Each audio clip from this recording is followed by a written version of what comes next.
Zaman o'tadi, baribir bizlarni qilgan ishlarimizni davomchisi bo'lmoq. Mana shunday yigitlar, shunday navqiron yigitlarni ko'rib va shunday qizlarni tarbiyasini bugun hammamiz ham qatnashib, bunday go'zal yurtda yashash, shunday yoshlarni ertangi kunini o'ylab, mana shunday baxtli bo'lishga aytaylik, kim bizga xalaqit beradi? Mana shu osmon, mana shunday yorug' osmon, mana shunday yigitlar, mana shunday qizlar, mana shunday qariyalar.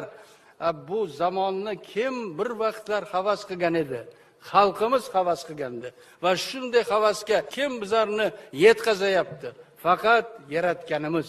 Yaratganimizdan doim so'rab, mana shunday pok bo'lib ertalab so'rasak, albatta bizlarni yo'limizni ochib beradi va hech qachon hech kim mana shu yurtda, Xudoning nazari tushgan shu yurtda hech kim hech qachon kam bo'lmaydi, bolalarim. Eshitinglar shuni.